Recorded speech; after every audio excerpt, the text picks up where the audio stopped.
आज हम IT expert Javed Hasan Sofi के नोट्स की रोशनी में नेटवर्क टोपोलॉजीज को एक्सप्लोर कर रहे हैं। तो नेटवर्क टोपोलॉजी ये है क्या असल में? बेसिकली ये नेटवर्क में कंप्यूटर्स और डिवाइसेस, जिन्हें नोड्स भी कहते हैं, उनकी फिजिकल या लॉजिकल अरेंजमेंट का तरीका है। यानी डिवाइसेस आपस में कैसे कनेक्ट होंगे और इंफॉर्मेशन या डेटा एक जगह से दूसरी जगह कैसे ट्रैवल करेगा। इसको समझना अहम है क्योंकि नेटवर्क का डिजाइन, इसकी परफॉर्मेंस, रिलायबिलिटी और कॉस्ट सब पर असर डालता है। तो चलिए देखते हैं जावेद साहब के नोट्स हमें क्या इंसाइट्स देते हैं इस बारे में। अच्छा, नोट शुरू होते हैं बस टोपोलॉजी से। ये शायद सबसे बेसिक लेआउट है। आप ऐसे समझिए कि एक सिंगल मेन केबल है जिसे बस या बैकबोन कहते हैं, और सारे कंप्यूटर्स, सारे डिवाइसेस उसी एक मेन केबल से डायरेक्टली जुड़े हुए हैं, एक लाइन में। डेटा इस मेन केबल पर दोनों डायरेक्शंस में ट्रैवल कर सकता है। नोट्स बताते हैं कि ये सिंपल था, कम केबल इस्तेमाल होती थी तो कॉस्ट भी कम थी। इसीलिए पुराने वक्तों में छोटे लोकल एरिया नेटवर्क्स यानी लैन्स जैसे स्कूल लैब्स या छोटे दफातर में काफी मकबूल था। मगर एक बहुत बड़ा मसला जो नोट्स हाईलाइट करते हैं वो ये कि अगर वो मेन बैकबोन केबल कहीं से भी खराब हो जाए या टूट जाए तो पूरा का पूरा नेटवर्क बस ठप, कम्युनिकेशन खत्म। और फॉल्ट कहाँ है ये ढूंढना भी मुश्किल हो जाता था। तो फायदा था सादगी और कम खर्च का, लेकिन रिस्क था पूरे नेटवर्क के फेल होने का। अच्छा, बस टोपोलॉजी की इस कमजोरी को देखते हुए नोट्स हमें अगले लेआउट पर ले जाते हैं, रिंग टोपोलॉजी। यहाँ सेटअप थोड़ा मुख्तलिफ है। हर कंप्यूटर अपने साथ वाले दो कंप्यूटर से जुड़ा होता है। इस तरह एक मुकम्मल दायरा एक रिंग बन जाता है। डेटा आमतौर पर एक ही डायरेक्शन में इस रिंग के गिर्द सफर करता है, एक डिवाइस से अगले तक, जब तक अपनी मंजिल पर ना पहुंच जाए। जावेद साहब के नोट्स के मुताबिक इसका एक फायदा यह था कि डेटा कोलिजन्स कम होते थे पुराने बस नेटवर्क्स के मुकाबले में, और डेटा फ्लो की स्पीड भी ज्यादा प्रेडिक्टेबल थी। लेकिन नोट्स यहां भी एक बड़ी कमजोरी बताते हैं।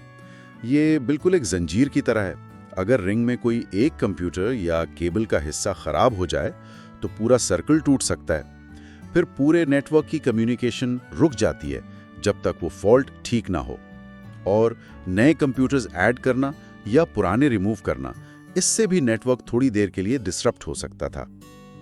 फिर आती है वो टोपोलॉजी जो जावेद साहब के नोट्स के हिसाब से आजकल सबसे ज्यादा इस्तेमाल होती है, खास तौर पर मॉडर्न ऑफिस एनवायरनमेंट्स और कंप्यूटर लैब्स में, स्टार टोपोलॉजी। इस अरेंजमेंट में सारे कंप्यूटर्स और डिवाइसेस एक सेंट्रल पॉइंट से कनेक्ट होते हैं। ये सेंट्रल पॉइंट आमतौर पर एक नेटवर्क स्विच होता है। पहले हब्स भी इस्तेमाल होते थे, तो सारा डेटा पहले इस सेंट्रल डिवाइस के पास जाता है और फिर ये डिवाइस उसे आगे सही डेस्टिनेशन तक पहुंचाता है। जावेद साहब के नोट्स इसके कई फायदे गिनवाते हैं। मैनेज करना आसान है। अगर कोई एक कंप्यूटर या उसकी केबल खराब हो जाए तो सिर्फ वही डिवाइस ऑफलाइन होता है, बाकी नेटवर्क चलता रहता है। नए डिवाइसेस शामिल करना या पुराने हटाना भी बहुत आसान है, बगैर बाकी नेटवर्क को छेड़े।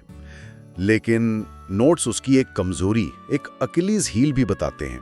वो है सेंट्रल डिवाइस, यानी वो स्विच या हब। अगर वो फेल हो गया तो इससे जुड़े हुए सारे डिवाइसेस का कनेक्शन खत्म, पूरा नेटवर्क सेगमेंट डाउन। और हाँ, बस या रिंग के मुकाबले में इसमें केबल भी ज्यादा लगती है, क्योंकि हर डिवाइस की अपनी अलग केबल सेंट्रल पॉइंट तक जाती है। तो रिलायबिलिटी पर डिवाइस तो बेहतर है, मगर एक सेंट्रल पॉइंट ऑफ फेलियर का खतरा है। अब जावेद साहब के नोट्स हमें रिलायबिलिटी के अगले लेवल पर ले जाते हैं, मैश टोपोलॉजी के जरिए। ये लेआउट उन एनवायरनमेंट्स के लिए है जहां रिलायबिलिटी सबसे अहम है। इसमें आइडियल सूरत में, यानी फुल मैश, हर कंप्यूटर नेटवर्क के हर दूसरे कंप्यूटर से डायरेक्टली जुड़ा होता है। आप इसे एक जाल की तरह समझ सकते हैं, जहां हर नोड हर दूसरे नोड से मुंसलिक है। नोट्स इसका सबसे बड़ा फायदा बताते हैं, फॉल्ट टॉलरेंस या रिडंडेंसी। मतलब अगर कोई एक कनेक्शन या रास्ता खराब हो भी जाए होते हैं। इसी वजह से मेश नेटवर्क्स बेहद रिलायबल होते हैं, हाई ट्रैफिक को भी आसानी से हैंडल कर लेते हैं। हाई स्पीड और सिक्योरिटी भी इसके फवायद हैं। मगर नोट्स फौरन इसकी दूसरी तरफ भी इशारा करते हैं। ये इम्प्लीमेंट करना बहुत महंगा है। जरा सोचें, हर डिवाइस को बाकी सबसे जोड़ने के लिए कितनी ज्यादा केबल्स और नेटवर्क पोर्ट्स दरकार होंगी। इसका सेटअप और मेंटेनेंस भी काफ़ी कॉम्प्लेक्स, काफ़ी पेचीदा है। इसीलिए जावेद साहब के नोट्स के मुताबिक फुल मैश आमतौर पर सिर्फ बहुत क्रिटिकल इंफ्रास्ट्रक्चर में इस्तेमाल होता है, जैसे इंटरनेट बैकबोन राउटर्स के दरमियान या मिलिट्री और फाइनेंशियल नेटवर्क्स में, जहां रिलायबिलिटी पर कोई समझौता नहीं किया जा सकता। पार्शियल मैश, जहां सिर्फ कुछ अहम डिवाइसेस फुल्ली कनेक्टेड होते हैं, वो थोड़ा ज्यादा कॉमन है। आखिर में जावेद साहब के नोट्स ट्री टोपोलॉजी को डिस्कस करते हैं। उनके मुताबिक ये एक हाइब्रिड अप्रोच है, एसेंशियली स्टार और बस टोपोलॉजीज का कॉम्बिनेशन।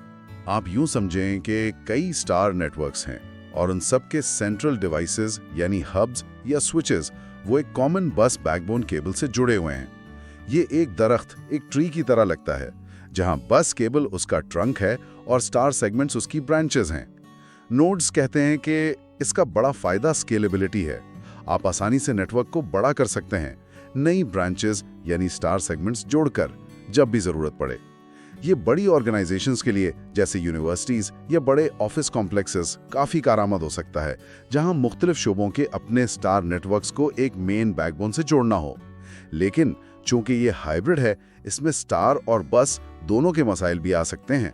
अगर मेन ट्रंक यानी बैकबोन केबल फेल हो गई तो पूरे के पूरे सेगमेंट्स, ब्रांचेस डिस्कनेक्ट हो सकते हैं, और अगर किसी स्टार सेगमेंट का सेंट्रल हब फेल हो जाए तो वो पूरा सेगमेंट ऑफलाइन हो जाएगा। मैनेजमेंट भी थोड़ी पेचीदा हो जाती है जैसे जैसे नेटवर्क बड़ा होता है। जावेद हसन सूफी के इन नोट्स से गुजर के हमने देखा कि नेटवर्क टोपोलॉजी सिर्फ डिवाइसेस को जोड़ने के खाके नहीं हैं। हर लेआउट असल में मुख्तलिफ नेटवर्क रिक्वायरमेंट्स के दरमियान एक ट्रेड ऑफ है कि भाई कॉस्ट कितनी आएगी, परफॉर्मेंस कैसी रहेगी, नेटवर्क कितना रिलायबल होगा, इसे बड़ा करना यानी स्केलेबिलिटी कितनी आसान होगी, और इसे संभालना, मैनेजेबिलिटी कितना आसान या मुश्किल होगा। बस और रिंग पुराने सादा लेआउट्स थे अपनी हुदूद के साथ। स्टार ने मैनेजेबिलिटी और फी डिवाइस रिलायबिलिटी बेहतर की, जो आजकल बहुत आम है, लेकिन सेंट्रल फेलियर पॉइंट ले आया। मैश ने हतमी रिलायबिलिटी दी, मगर कीमत थी ज्यादा कॉस्ट और कॉम्प्लेक्सिटी की, और ट्री ने स्केलेबिलिटी दी एक हाइब्रिड मॉडल में। शुक्रिया, अल्लाह हाफिज।